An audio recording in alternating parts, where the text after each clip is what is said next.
whatever activity, and then you look back and you're like, wait a second, I've been working on this my entire life. It's like there's some story to support, like, oh yeah. Actually, if I look back in my journal, I was always planning on doing this. They don't know what I know. They don't know. Hey, it's Zengineering Podcast. I'm Adam. I'm Brian. And I'm Kelly.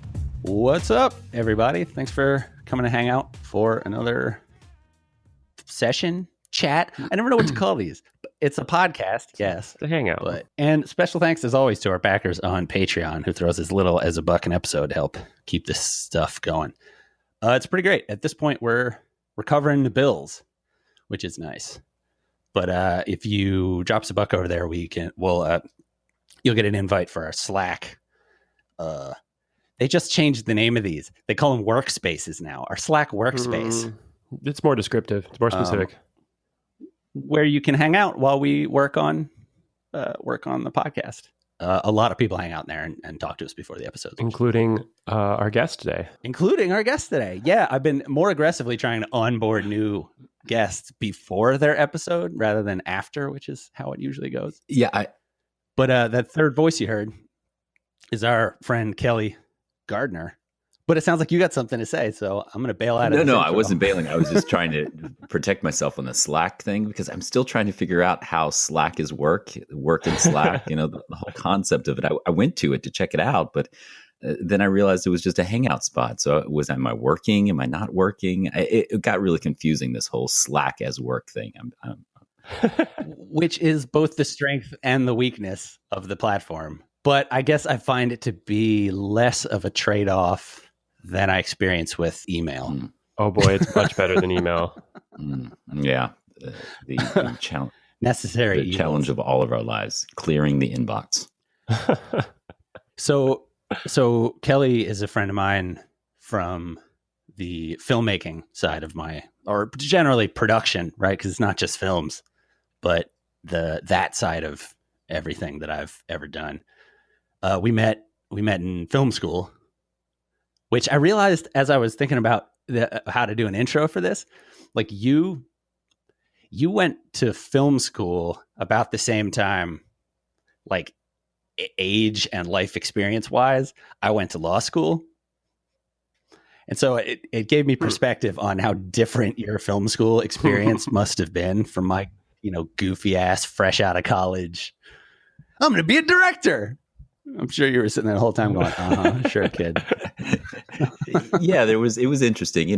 Most of you were in your early 20s, and I was just hitting 30. And so I did have a slightly different experience. I think the big thing, as I'm a college professor now, I was really aware of the fact that a 3-hour class is a really long time. And if you're going to take 3 hours of my time when I'm 30, it better be really good 3 hours of time. And at 25, it was like, yeah, whatever, 3 hours, I can kill 3 hours, and so it was a little bit of a different experience, but it was definitely something. I think the big difference was I had a clear idea of why I wanted to be in film school, where I think everyone's like, let's just make movies, let's do it. It's right there. It's accessible. And it is. But it was a little bit of a different experience, because I was going there expressly to try to tell stories that I thought would have a positive effect on society, and to really engage the work that I'd been doing in social change and move it from theater work, where I was impacting people on a one-on-one basis, to really having an effect on a large audience, and really trying to figure out how do we translate this engagement to mass media and have a bigger impact. And I'm still trying to figure that out today. You didn't finish the program, right? No, actually. Yeah, I didn't. Yeah, we were a lot of us. We were fellow dropouts that year. I remember it was. Is that a fairly standard thing with film school now that you're on the academic side? I'd say it's maybe more standard than other places. I think that, what I say I'm now the dean of students at a film school, which I always find is really interesting. I dropped out of film school to become the dean of another film school. To run a film school. Help other budding entrepreneurs drop out of film school. Exactly. most, everybody entrepreneur dropped out of something at some point to realize that the important thing was not the accreditation, but the making their dreams come true. And so, every day as the dean of students, I have to see people that are going through problems that are standing in their way of getting their goals met. And so what I position with them all the time is, if you're in trouble, really what the challenge is recognizing you didn't come to film school because you wanted to get a degree. You came to film school because you had a dream and you wanted that dream to come true. And so something is standing in your way of you reaching your dream. So this is really important. So we got to figure out what's going on inside of you. And so compassionate communication has been a big part of my journey, helping people to understand how their communication is standing in their way or not helping them to get to where they want to go, and finding communication that helps them connect to human beings in a way that can help them achieve their goals and their dreams. But I think we were the first, my wave of filmmakers was the first to hit film school after the sort of widespread availability of digital cameras. So like I've been shooting stuff on camcorders in my backyard, since very young developmental years. Brian was roped into many of them. but so we got there, and there were these classes where school was based largely around just access to the technology. So it was a lot of like, this is a video camera. And we were all going, we know, can we just make something? And they were going, oh, that starts next year. Right. Like, and I don't blame them. That's how you used to have to go through. Like, it's complicated to learn that technology unless you've been using it since you were 12. Yeah. I mean, I got started in what I always call the digital revolution. When I first started teaching, it was a time when everything was changing in filmmaking, because previous to just to make a movie, you had to have this really incredibly expensive equipment. That's why it was the area of the studios and just the limited few. But once the cost of a production camera went down and down and down, and look at 35 millimeter film, it costs $1 a foot to process 35 millimeter film. So if you're shooting, let's say, a 500-foot roll that will equal out to, or 400-foot mag, that's going to equal out to about 5 minutes worth of footage, then just the film alone is going to cost you $400 for that 5 minutes. That's not counting the camera, the operator, and all those other things. And if you're shooting a 5-minute film, we should normally shoot about a 10-to-1 ratio. So you're looking at about 4,000 feet worth of film for $4,000 just for that 5-minute film. So it just wasn't accessible. But when you can buy a camera for $5,000 and just keep making movies over and over, that's a revolution, because and throwing away the ones that aren't good. Like we talk about it in the context of still photography all the time. We used to roll our own film in high school just to save money on film. The idea of shooting 1,000 pictures in a weekend was bananas to us. It was just too expensive to try. And now that's my advice for people, is like, gun for 1,000 pictures. Try to take a ridiculous number of pictures, because that'll get you into that space of like, I don't care. I don't know. I'll try it. Whatever. Don't overthink it. For my own just not context, how long physically is 36 frames on 35 millimeter film? Is that like 3 feet, 4 feet? Oh gosh, I haven't thought about the actual length. I guess we could do the geometry. I think the length and the time, right? So all I can think of is, as I always remember, it's 400 feet in 35 equals about 5 minutes. So to reverse. And so when people ask what producers do, it's for me, it's always been an exercise in problem solving. And so when I got to school and I was like, okay, I want to make money at this. And what I just realized is I'm still ahead enough with digital that I can go start making stuff and charge film prices and shoot at this rate where, so like when I first started, you could still charge $20,000 for something that's now probably normalized down to 6 or 7 because video is widely understood. So that was my racket coming off of film school. but the problem solving piece is what I think gets us to what, Kelly, you were saying that you wanted to talk about in terms of what you were just saying about even as your function, your your function at the school in terms of like, why did you, I think filmmaking is a profession that draws people that have sort of wide-eyed, dream. It's so associated with this stuff, the silver screen, movies, music, this stuff that's super influential generally in most like teenagers' lives. It's a huge part of pop culture. That's what you're constantly consuming at that age, right? And it's pretty big part. and it's kind of changing. I think this generation doesn't know entertainment the way that we knew entertainment. I grew up with Blockbuster Video, where you were force fed certain movies that you were going to watch because there were 300 of those on the aisle and only one of the independent features, and you were never going to get a chance to see that one. Or HBO, and that was, you had to sit down in front of the television a certain time to watch. But this generation is choosing their media, which I think is really fascinating. But getting back to the story piece, I think that everybody has a story to tell. Every single student that comes through the doors, I say, I believe that you've got a story to tell, whether it's inside your gut or in the back of your brain. There's something that you're dying to tell people about, and that's probably why you're here, because you're a storyteller.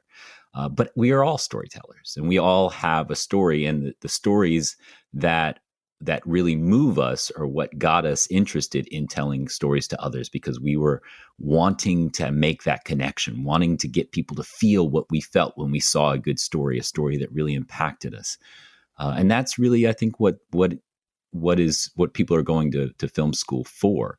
Now, it's interesting that we call it film school, right? Because nobody actually shoots on film anymore. We should be calling it video school. Right. We should be we're all going to video school. And film is now still like an Exactly. artistic luxury. It's a thing you commit to on purpose for an aesthetic, but it's usually like, in my world, it's like I have a fridge full of 16 millimeter film all the time that I'm still just like, I could use that for something real cool at some point.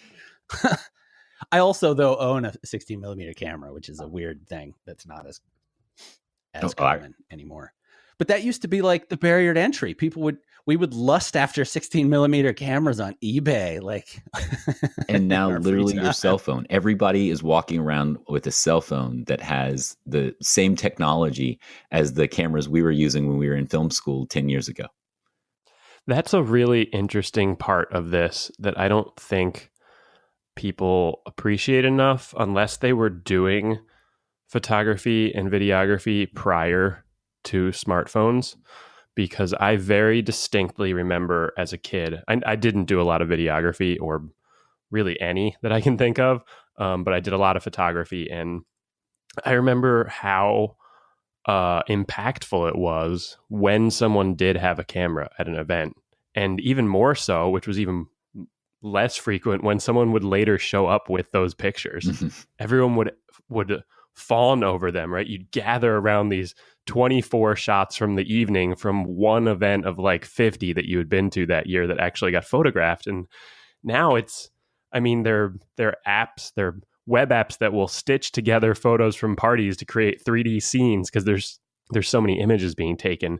And I think most people don't realize how important those images are based on how important they seemed at the time when they were so rare. Mm-hmm.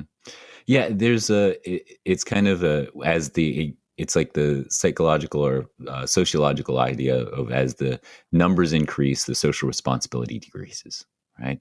As you know, like when you had that film camera and you had 36 shots, every shot mattered, and you thought really carefully about what that shot was going to be before you took it. And with the digital camera, it's like, hey, just take 1,000 shots and just see whatever you get. I just discovered this feature on live photos now. I didn't know that you could do this. You can actually choose the exact moment of the photo that you want. When I have 2 small children, so it's perfect, right? I was never really good at photography because I could never capture that perfect moment.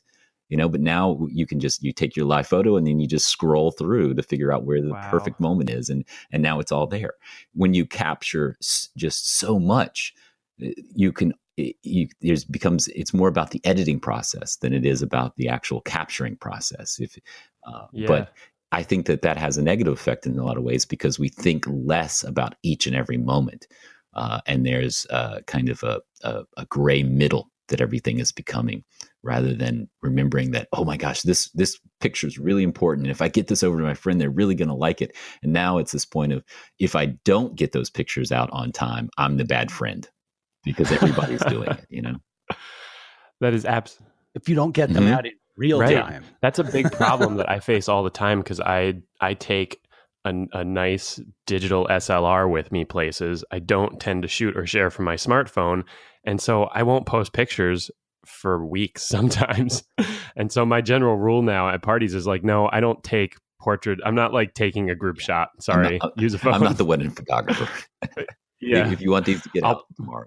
If I catch something cool, it'll show up in an album later and you can go, oh yeah, that happened. Hey, Yeah, that was cool. Yeah, what you're talking about, the sequencing, is a thing that Jones and I used to shoot a lot of sports photography, which relates to another reason that I think at least I was into photography at that age. It gave you something to do. You could go to a dance. Like we both worked for the paper. So you could go to a dance and you could just be like, no, I'm just I'm not awkward. I'm taking photos over here in the corner. Yeah, all these social functions where otherwise I would be awkwardly trying to talk to girls in a terrifying situation. It was easier to just be like, oh shit, every once in a while and leave with the camera, But what we used to lust after was this burst mode that you could afford to do if you had a camera budget enough to use the function that existed on your camera, where it would just go and take 15 pictures every time you held the shutter down. And then you just pick of the 15. So with sports, like that's how they get those ridiculous pictures of a tackle or a midair catch. They just see it starting to happen and go over that moment and then pick the one that's perfect. Or don't make money if it turns out there wasn't a perfect one. It's funny that you mentioned that particular feature, Kelly, about being able to pick the frame. Because I remember, I don't know if this was on an early, I don't know if this was on an early episode of our podcast or just sometime in the last like 4 or 5 years. I was in a conversation maybe with Adam and someone described that conceptually and they said that's where cameras are going. And I had never had that thought before, that the whole concept of photography as capturing individual frames was ultimately going to go away. And it has happened now. On the latest release of iOS, you can just scan and pick a live frame at whatever 36 frames per second. That's a big shift, but it speaks to a really common theme on our podcast, which is the reproduction of reality. There's something that's driving all of humanity, all of the universe to reproduce itself. We already talked to, including itself. Like it seems like the guiding force is to reproduce even just the notion of reality. Absolutely. I mean, we're trying to make sense out of our reality. I mean, Joseph Campbell really talked about there being 4 functions of the myth, right? There's a reason why we tell story. There's the mystical. We want to understand that which we can't understand, God, whatever you want to call it. There's the cosmological, just understanding the world around us and making sense of this weird world that keeps changing. And because it keeps changing, we need new people to tell the story. There's the sociological. How do we interact with the people that are around us? What's our moral responsibility to those people? And then the pedagogical, or, how are we supposed to live this life? Or as everybody's talking about on podcasting now, optimize. How do you optimize your life, But that's what stories kind of do for us. We're recreating our lives to make more sense out of it, that there's some purpose. As Joseph Campbell says, caveman wasn't just sitting around hanging out by the fire because we got free time. Let's have some entertainment. There was a purpose for telling stories. Yeah, they were passing data back and forth, important things you needed to know so that life, so that technology could persist. I mean, Hansel and Gretel wasn't like just a scary story. It was like, stay the fuck out of the woods or you're going to get eaten. It had a purpose. Really good summary of the story. Yeah. So I feel like what you're looking at when you go to study the stuff that we've studied in this space is the technique by which you use different communication medium or media to tell stories. Like, why is a photo the perfect right moment, right? It's like, because that's where the story is. Oh shit, is he going to catch the ball? Like, it's not, and so with photos, it's largely about trying to set up that one still moment. With the kid, that's hard to do, which is why that feature is relevant for you, right? Like, it's the same with a dog. Yo, look at me, look at me, look at me, look at me. Instead, you can just, okay, I know it's in there somewhere because the head passed through that look at me plane and then went back. I just did a thing on video that I wish everyone else could see. Filmmaking makes it so you can follow that motion, right? It adds this time component. So if you want to tell a story in that, it gets way more complicated to control the variables. Like photography is in a studio, if you really need to, it'll be similar to filmmaking, I guess. But like sports photography, you're just out in the world hoping you can catch it. And if you didn't freeze it in that instant, then you can't even just like clean it up in post to try to make it look good. And that's why I have I have a lot of respect for still photographers, because the capturing of that moment is really so challenging. It really always comes down to relationships, whether it's filmmaking or still photography. What you're really trying to capture is that relationship between that human being and the people around them, their environment. When you talk about trying to capture that, when he caught that ball, it's the relationship between that individual and that ball and how they see that thing coming in. And that's what you're trying to capture in that one moment. Whereas with film, it's like, I just put my camera and eventually that moment is going to unfold in front of it, And so I think in many ways, it's even more difficult with film to get that absolutely right. But it's always about understanding the relationship of a human being to an object to a human being, or a human being to another human being. That's what we're really paying attention to when we're looking at these images. And so what I really try to get people to do is think really critically about what's really going on in the image. What's the image conveying to you? What are you really taking in? Because whatever it is that you're taking in is causing some effect, and you're going to make some choice around that thing that you took in, cause and effect in some certain way. Hey, Jones. Did you ever disconnect your eyes? Excuse me? Were you ever able to train yourself to shoot sports photography? One of the things they tell you to do is keep your eyes open so you can watch the game with one eye and your frame with the other. Camera. It takes training, but your brain will separate those two and process them as different signals if you do it long enough. Mine has faded. I tried every once in a while. I thought of it like that, but I was definitely doing that, right? Because you have to have the wide view of one eye to watch the game while you're framing things with the other one. How the play is. I definitely used to do that. I was thinking about that while we were talking about it. I never thought of it as disconnecting my eyes. But from an artistic standpoint, I think or uncoupling your eyes is what it would really be, because you're not disconnecting them from the disconnect, remove. You're uncoupling them from one another. I came to filmmaking through the sort of like technical like form side because of still photography, and so I my obsession was cameras and the frame and how the like you just said, what's in the image.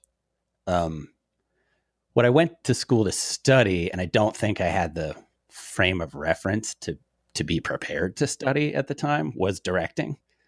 And directing is like partially technical because you have to be able to get your head around how that image is conveyed, which is the part I felt like I had down. Although it has since improved to the point that I'm like, nope, didn't have that down either. But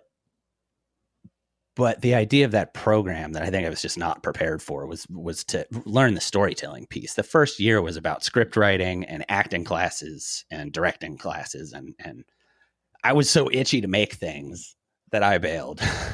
but yeah, it's that story piece, right? So once the thing moves through time, you have to worry about emotion. You have to worry about all these things that it's part of photography because it's contained in that frame ideally, but it's hard to catch that, but then it's also kind of limited. Like once you've poured over everything you can possibly see in the short story of a photograph, like you've kind of seen it. It doesn't keep me from having photographs I love on my wall, but I know everything that's going on in that picture after a little while. Film now like moves through time, and it makes it an even better way to process like what you were saying before, like why we need stories is because Mm-hmm. It's why we need philosophy, because there's this like margin where whatever is happening with technology, as cool as it might be, smashes into the squishy human space of like, yeah, we run studies and maybe that data kind of helps, and that happens more and more with health now where it didn't used to, but like it still is. Once you're in this emotional Yeah, space, I mean, there's all the data is squishy to a point that it's easy to be like, yeah, I don't believe you you. go to a science conference and it's not a bunch of pie charts up on the board. It's people telling stories about, the experiments they did and how they found the results. And that's the way we communicate the ideas, whatever it is, whether, it's actually making a movie and telling a story in that format, or, trying to communicate to your friend why you had this problem and you can't seem to find a solution. You don't just go, well, I had X and Y variable. And, you say, well, listen, I started out and I was trying to do this, but my coffee spilled and, this happened and blah, blah, blah, blah. Why do we tell the story? Because the story is really how we communicate what's really alive in us, what's going on. That's, and so as I tell my filmmaking students is, regardless of whether you become a filmmaker, the knowledge of how to tell a story is going to serve you in your life. If you have a business, you've got to tell the story of that business. If you've got a bio, you've got to tell your own story. Whatever it is, the language that we use to communicate who we are in this world is storytelling. And every story is based around the simple idea of somebody wants something stands in their way of getting it, and they either achieve it or they don't achieve it. If you break it down that simply, you can see that everything in life is a story. And what's also interesting is I say, somebody wants something and something stands in their way of getting it, right? It's like that obstacle is something that's so essential to the human experience that we've got to find it in telling our story. We can't just like, yeah, I had this great day. Okay. Well, that speaks to the bigger philosophical implications for our lives, right? It's not about like a lot of people say, it's not about the thing, it's not about having the thing, it's about the journey, right? It's the fulfillment of accomplishing something and feeling like you've done a good job, or feeling like you've gotten somewhere that you were meant to be. And then we kind of reset, and then you need a new story. Yeah, and that's, the hero's journey is a circle. It's not a straight line. When the hero achieves their goal, they receive a boon, something that they can bring back to their society, to their community, and somehow enrich their community so that they can then start a new journey all over again. And that's our lives. It's like we work out this problem, we solve it or we don't solve it, we learn from it, we go back with the information that we've learned, and we try again. Maybe the same thing. If we're stuck in that cycle or that loop, And if we're too super obsessed with it, they call us nerds and make fun of us for dressing up and going to conventions. we pray the nerds will inherit the earth, right? It's interesting that the repeating story arcs, the little mini story arcs of our lives, seem to be circular in that sense.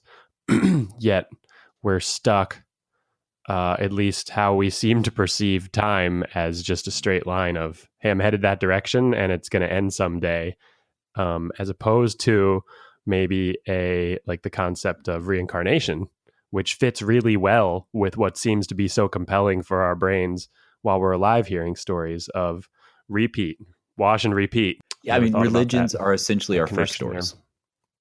They are the ways that we started to make sense out of the mystical and the cosmological. It's a way that we tried to, before we had science, we had stories that would make sense out of this world around us because it made no sense.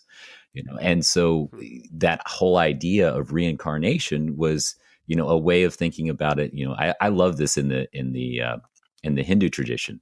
You basically keep going until you get it right.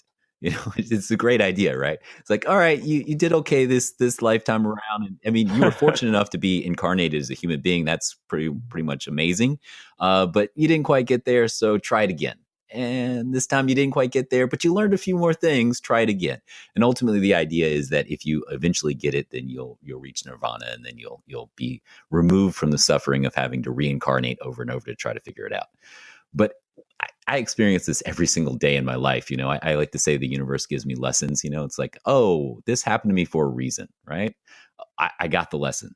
And then it happens to me again. I'm like, okay, I got it. Thank you. I got the lesson. And then you get smacked over the head with it again. You're like, okay, all right, already. I got it. I got it. And like, clearly you didn't get it. You are going to reincarnate and play that story out as many times as it takes for you to actually get it. And that's the kind of the process of the storytelling.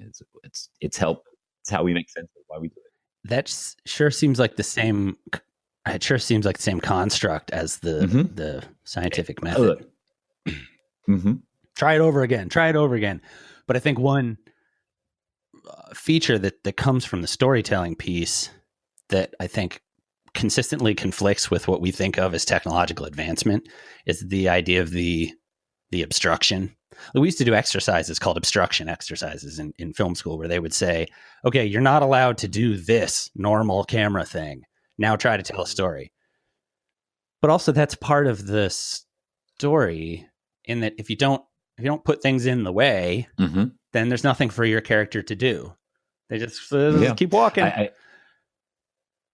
But it seems like technology is constantly chasing like this idea of comfort, this idea of no more obstructions. Oh, those obstructions are so much work. Right? Let's get them out of life. And then I feel like the job of philosophy is on the other side of that, to just keep tapping them on the back of the head and going, yeah, but the whole thing is about obstructions. So if you don't have work to do, you end up miserable also, because you just reset to this is your status quo. I think you're onto an interesting concept for modern which I think American is like, living, which is one could argue we've removed all of the actual obstacles, and that's why everyone's obsessed with things that seem so trivial and meaningless, and why even if they don't recognize it, they're miserable because they're not facing real challenges. The obstacles are necessary. When they're not there, we will go looking for them because we know innately that the story needs to have obstacles. So, we get in our own way. We create them. So I did my first triathlon last year. Something I'd been saying for years that I was going to do, and finally got rid of all the obstacles and decided to do it. But I realized as I was getting closer that it was a little easier than I had hoped it was going to be. Meaning that I trained, I was in good shape, and it was just it was a international. It wasn't that long, and so I went about on the day of the triathlon, basically putting every obstacle in my way. I forgot to put my cap. I got late to the transition area. I started at the very beginning of the wave and lost my goggles with everybody swimming on top of me. I did everything that you possibly could do wrong. I think I really did it on purpose, because I was building up this idea in my head that this was going to be a really amazing experience, that I was going to overcome this incredible challenge, this big hurdle. And so because it wasn't the hurdle I was expecting, I basically made it more difficult for myself so that when I got across that finish line, I could be like, oh my God, I've accomplished something incredible. It really wasn't that hard. It was just me making it hard so that I could feel like I had this incredible accomplishment. And we do that in small ways every single day. We create those obstacles just so we can feel like it was something really beneficial, because we've biohacked ourselves out of every normal conflict that we can have. And so now we're just looking for, like you say, perhaps the trivial ones, so we can feel like there's been some real accomplishment. I don't have accomplishment if I don't overcome something. Well, and so triathlon is how we reconnected after many years of not really hanging out. Although I worked with Kelly a bunch when we were doing production stuff together.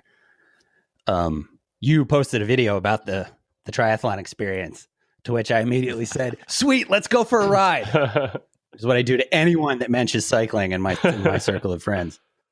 And we basically talked about a lot of this kind of stuff, which is made me reflect on my own sports career. And in a situation like swimming, where you have multiple races in a day, you have an increased number of iterations to dial that stuff in. So by the end of a career, it's like you see athletes doing things that to normal people look like ticks, like retying their suit twice, but it's just the way that they can go, tied it, untied it, tied it. It is absolutely not a problem. Now I don't have to think about it. I'm just going to race. I had that for my goggles. I had it for my cap. There was a whole process where if it was off by like, oh shit, they're halfway through announcing the round right before me and I don't have my cap on, now I'm fucking up. So they're like a double-edged sword in that if it's all dialed in, it relieves you of the jitters and stress of a situation that is inherently nerve-wracking. But then if you screw it up, and this is what I used to struggle with, you just completely, you're gone. And you're into that space where like, no, now I'm thinking things I shouldn't be thinking before a race. I mean, the flip side is, we take care of all the little stuff so we can focus on the big stuff. We organize ways to make sure that all the little distractions don't come in so that I can really just focus on the most important distraction, the most important obstacle, which are the other 6, 7, 8 guys lined up beside me, and how I'm going to get to that wall before they do. And that's really, if I can clear my mind of all the other little distractions, then I can just focus on this one story. There's another interesting thing that I think happens with sports and athletics and physical competitive activities, where when you're in the moment, if you're distracted by something artificial, like the fact that we have invented shoes or swimming goggles or swim fins or whatever, your conscious brain gets in the way of what you spent 6 months training to do. 6 months training like the limbs of your body to carry out without your conscious thought. And so the story you're in, sometimes I think when you're playing sports or participating in an activity like a triathlon, you are just along for the ride of the sport in a lot of sense, which is a really interesting space where I think most of the time we think of being along for the ride when you're visually stimulated, like you're watching a movie or you're reading a book, but your body's not doing anything. And sports are kind of a different way for your brain to be told a story, where you really get to physically participate. It's the zen of it, right? I do think about that a lot when I'm training, is how do I let go of thought? Can I be completely present in this moment and experiencing, what's going on in this moment, aside from all the crazy stories that are spinning, when I'm going up that giant mountain and I'm saying, oh, my legs are telling me right now I can't do this. My gut right now is telling me you should probably stop. The sweat on my back is telling me you've overdone it. But there's this story inside of me saying, you know what? You're capable of anything you put your mind to. How you do anything is how you do everything. And suddenly those stories of inspiration start bubbling up, and then you're like, okay, I can do this. And you can literally trick your body into being able to do things that you are completely incapable of. It's like, when that family member gets trapped under a car and suddenly a person can lift that car, because you've told them yourself this story that if I don't do this, that person's going to die. And I have to save them. And so suddenly your body's capable of doing things that you never could do because you believed in that story that much. I think a lot about the placebo effect, right? It's the best drug that we know of, right? Is our body's ability to heal ourselves when we think we have a cure. It's interesting where that collides with science in this space. Well, I have a very specific but sciencey version of that sort of story where I wanted to be faster at the 50-meter freestyle. It's one length of an Olympic-sized pool. The race takes 24 seconds, which physiologically speaking is before your body even starts to use oxygen for any of the metabolic processes that are pushing you forward. There is no reason you need to breathe, but you want to breathe like crazy about 18 seconds in. So that was what I kept, the science of it is what I kept thinking about as I trained myself to be able to do that whole race without breathing, which I think I could probably still do. It's that much ingrained in my, whatever psyche. But yeah, it was this story provided by science that I certainly can't verify other than I never passed out, but it helped me push through that. But then I think like where it turns into a Zengineering topic, the whole thing is all of our technology seems obsessed with like we talked about recreating reality. but it's to make stuff out of the stuff around us, and we end up using that to tell stories because stories are really important to us. And we've created this media ecosystem now where, like, every time I see people composing a perfect selfie, like as I'm driving through, like living in LA, you drive past landmarks where there's just always people going, taking selfies in front of them, even if they're just palm trees. Like, you could hang out all day by the Beverly Hills sign and just see a study in modern media consumption behavior. Like, every time I have the impulse to feel like, oh God, it's so, who cares about your story? like, which I think is the reaction to people's shitty reaction to social media. I try to offset that with this idea that, like, at least everyone is creating.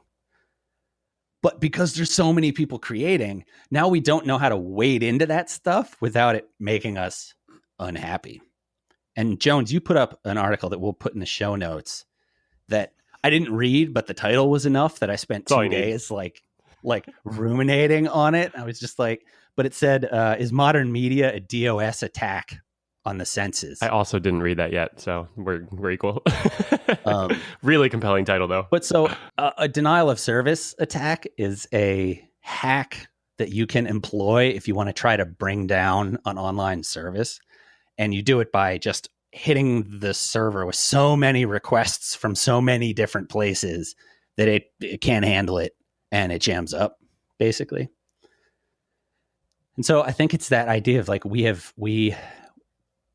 so crave those input sources that we just use largely for sitcoms up to this point, like to bring these stories into our lives. We talked about before the camera, before we started rolling, about the sweet irony that is the success of Friends, because it's a sitcom called Friends, and sitcoms generally function in this way where you relate to the stories of those characters as if they're your friends. The sensation that makes you want to go watch a sitcom is very like, I'm going to go hang out with my set of predictable buddies that will do. I feel the same way about that podcasting. Make me feel nice. I drive to work every day and I listen to a ton of podcasts. I'm going from Venice to Burbank, so I've got 2 hours in the car almost every day. And I've come to know these characters like they're friends of mine. Like, I have all of these really intelligent friends that that hang out with me and have really great conversations, and I feel like I'm part of the conversation. And if one of those podcasters were to go off the air, I would be like, oh my God, I'm missing my buddy. Like, I don't know this person, and I feel like I know this person. I feel like I have this real connection. And I was saying before we started that, there's this real thing that happens when one of those shows goes off the air.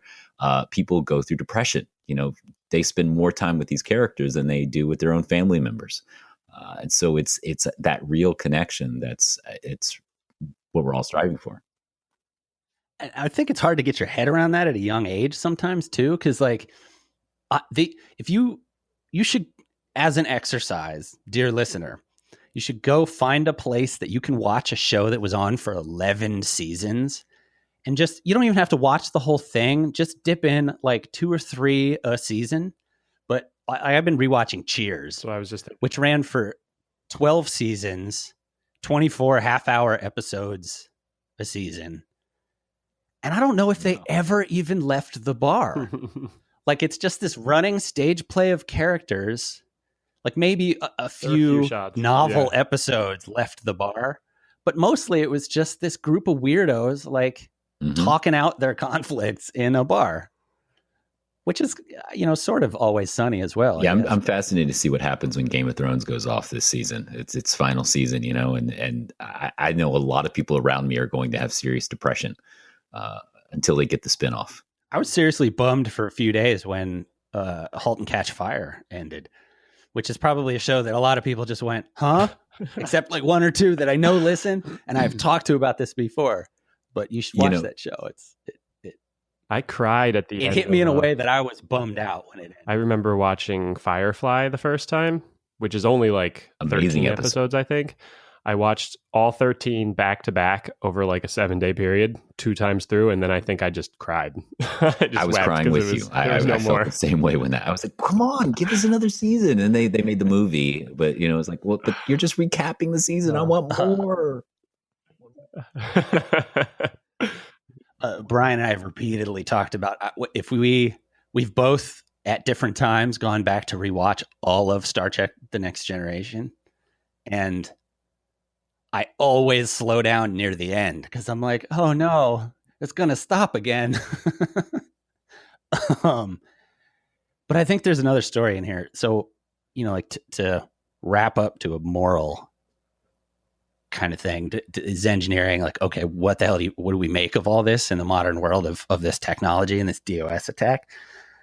Part of it, the uncomfortable place you got to go first, is something we talked about also before we started rolling, which is, if stories are the way that we process the squishy stuff that we can't turn into systems of science, or science will only at best ever be advice for, like you get to a thing that we've talked about before, particularly because at the time we were pissed about something that happened to a buddy of ours.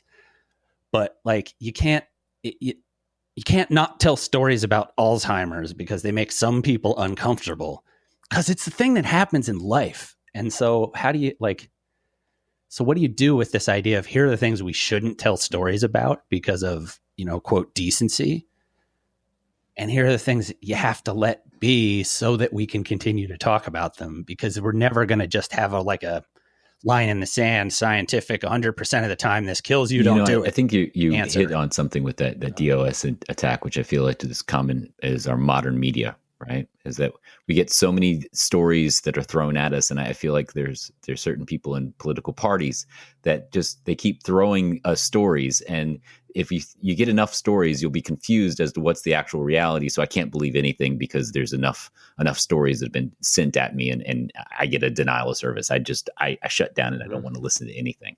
And I think that's a real part of our lives that we're living in right now. And the result of that has become that I often say that there's only one person anybody ever listens to, and that's themselves.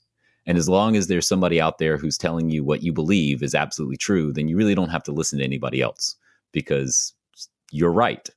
And I think that's a really difficult thing that's happening right now. And I think that this last election really played that out, that this side is right, this side is right. And there was never anywhere meeting in the middle. There's no conversation, and there's no conversation in our politics right now. We're not talking across the aisle. That art of communicating with somebody who has a different idea has really been lost.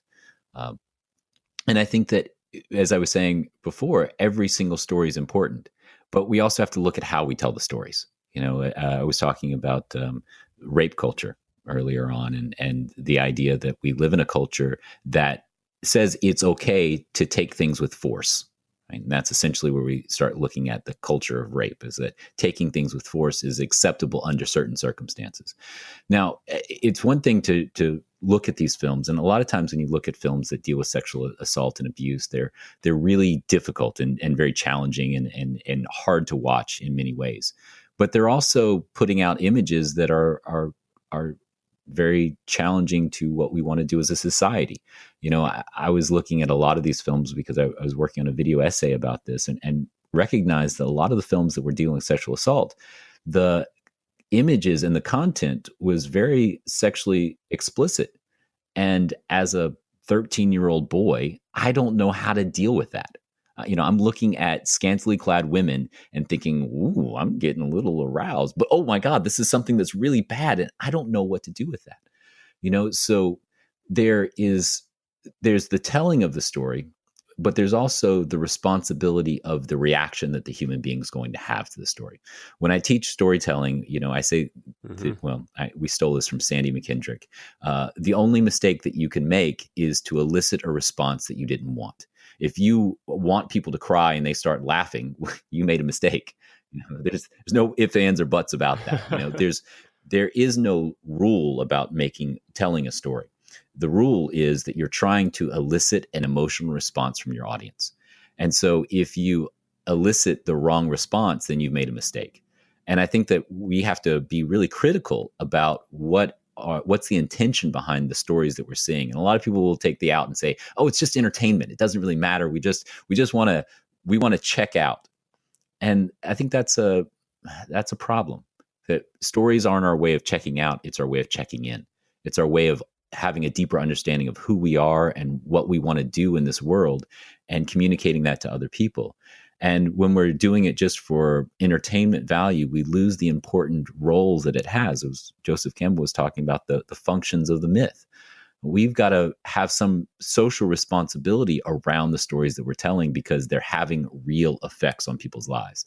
You know, when I remember the first time I played Grand Theft Auto, right? I don't know if you had this experience, right? You play Grand Theft Auto for like 13 hours, you know, and then you go get in your car and you almost run somebody over and you're like, holy God, what happened to me? I was a normal driver, you know? Where's the money? In that story, you know, why am I trying to run somebody off the road? I don't know. It became a part of me, that it's subconsciously becoming a part of us, whether we want to recognize it or not. You know, I come out of a same thing, first person shooter games, you know, I come around every now and then. I'm looking around the corner thinking about what's my angle on the person in case I need to shoot them.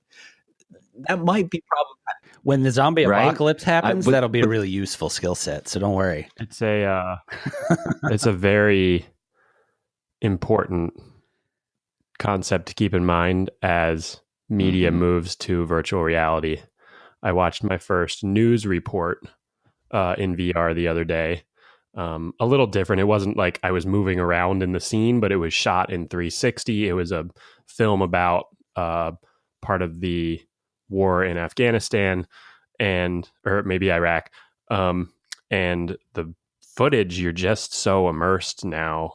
Our bodies and our minds aren't gonna be able to tell the difference. And so the experience with Grand Theft Auto, if it's already that immersive and already that controlling, playing a game on a flat screen with a little controller, when it's your physical body moving through these actions and doing it, we've got a level of problem about to occur that we need to solve at this 2D level. You know, I think that really, we also really have a fast. solution in that. I've been thinking about that a lot lately, that the 3D model for news and things like that is because, you know, you think about a documentary, we believe it's reality, but you also have to recognize that somebody's standing behind that camera. Somebody has a choice to see this particular angle versus seeing this particular angle. So they're telling you what they want you to connect with. And I say the eyes are the windows to the soul. If I want you to connect with a human being to have their subjective reality, you've got to see their eyes. So if I choose for you to see this person's eyes when they're breaking down, then you're going to emotionally connect with them, right? So as the filmmaker, I am controlling your emotions. I'm controlling how I want you to perceive this a moment. Whereas if I could put down a 360 camera in the middle of that interaction and you get to choose what it is that you're going to look at this particular time, then you are really authoring the story versus being told what it is that you believe the story is. When I first got involved in filmmaking, I was originally doing storytelling in communities, where we'd go into communities, we'd tell their stories through improvisation and allow them the opportunity to recreate the ending, to play it life. And it was really powerful because they were authoring the story. It wasn't like there was a documentarian coming in and saying, this is the story of this neighborhood. It was them telling their own stories, and that was deeply empowering. And so I look forward to technology being able to remove that disconnect between the person telling the story and the person whose story it is.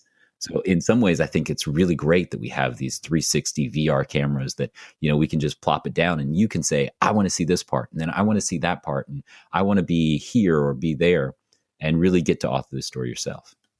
Interesting. Could remove some of the objective nature, or at least your excuse when you say no, that footage was the editorial power. I don't think we have time to now go down the path of how do we deal with the fact that there's so much media and everyone's picking their own stories in a way that is also now damaging in that capacity. Yeah. But I'd love to get into Nanook of the North and how documentary was built around a fictional reality in the first place.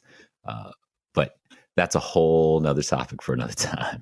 I think if we leave you with anything, it's just where we end up so frequently, which is just try to be aware of this piece, right? Like think about, hey, what was the story I just told myself driving around Los Angeles is great for this because when you are in stop and go traffic with stoplights and stuff, you're just surrounded by short stories. You're only at that corner long enough to see this tiny little interaction that's just like, I wonder what the story is going on there.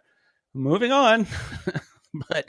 but that perspective, I think, is a shift that's valuable for just living life these days, because everything is a story. Twitter's a story, Instagram's full of stories, Facebook's full of stories, and that's what you're eating all day. And there's a sort of this diet where maybe just boredom is what you need. Well, I think that's okay. If I could say one last thing, is that there's one story that really matters, and it's who you are and where you're going.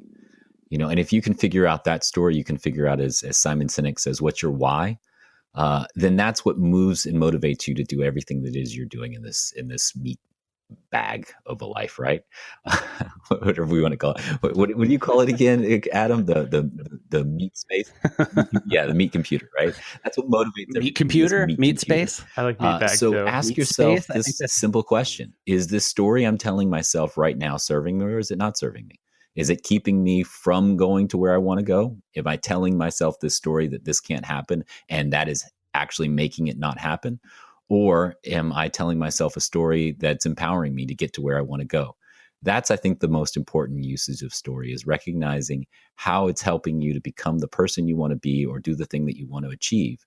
Or are you continuing to tell your stories about how you're not good enough, or this person has done you wrong, or whatever?